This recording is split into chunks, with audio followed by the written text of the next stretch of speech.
So, how is the production of thought and what is its structure?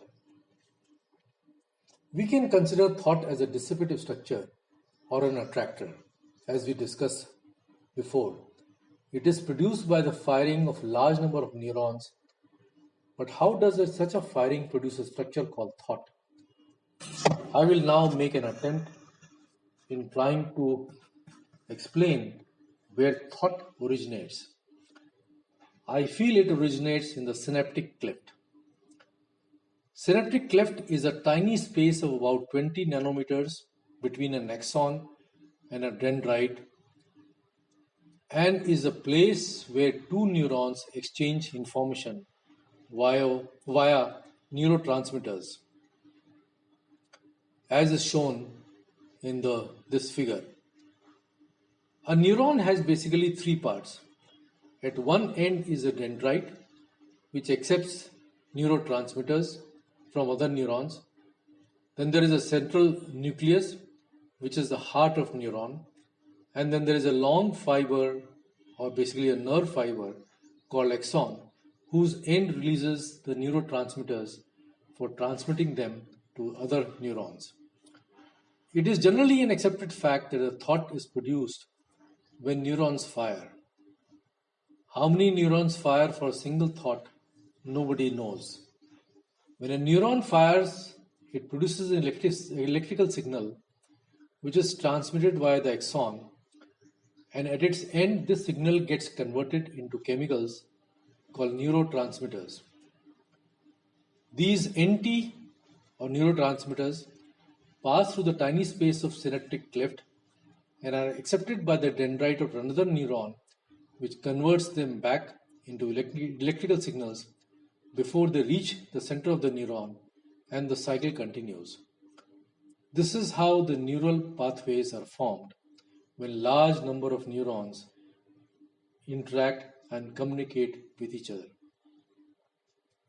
Why did nature produce this type of communication system where electrical signal from the neuron is first converted into chemicals or neurotransmitters and again back into electrical signal?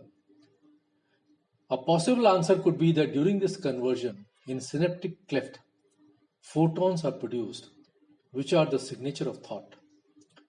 In late 2010s, Canadian scientists detected a very low energy photons in the far infrared region being emitted during the firing of neurons and transfer of neurotransmitters or NT across the synaptic cleft.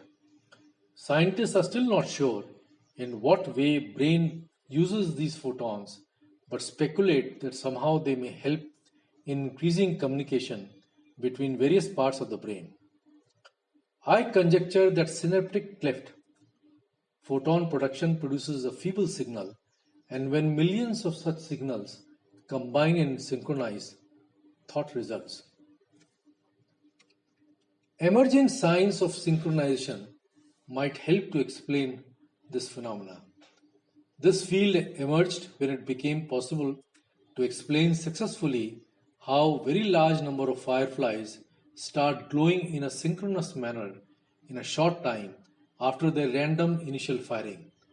Thus, synchronization of the fireflies glowing, heart cells beating, which is basically a pacemaker, etc., are all outcome of spontaneous order by which large number of similar objects or oscillators work or fire in unison. These oscillators synchronize spontaneously since they are influenced by each other via a positive feedback type mechanism. In case of fireflies, through their light signals, and this feedback allows the oscillators to adjust their phases so that they synchronize. Such synchronization can possibly explain the emergence of a geometric structure called thought when large number of neurons fire from the certain portion of the brain. The neurons communicate with each other via feedback loops through the chemical signals and even photonically via light. This latter possibility exists since firing of neurons produce very weak light signal. When millions of such signals are synchronized, thought results.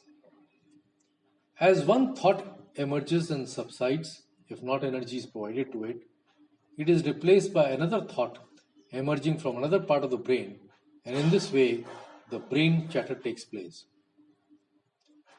I also conjecture that this thought structure is a hologram and probably could be the reason why most of our thinking is geometric in nature and we seem to visualize everything in terms of shapes and geometry. The emergence of thought is a function of signals from the sense organs or stimulation of certain memory space in the brain.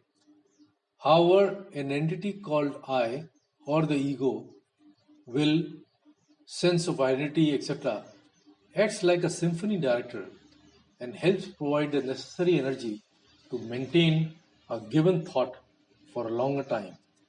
Besides, it also provides coherence to random thoughts emanating from different parts of the brain. We still do not understand how I can influence this process, but just like the music conductor who determines which part of the orchestra plays for how long, I decides how long a particular thought will remain in the vision. This process, also called concentration, seems to exist in animals also. With practice, concentration becomes stronger till a person can make nearly all the 100 billion neurons fire in a laser-like fashion for a long time on a single thought. This is the genesis of meditation or samadhi, and with the practice, the deep thought hologram can be made so intense that it can transform suddenly from four-dimensional space to higher dimensions and may reside there as memory. We'll discuss this concept further in detail in the next chapter of my book.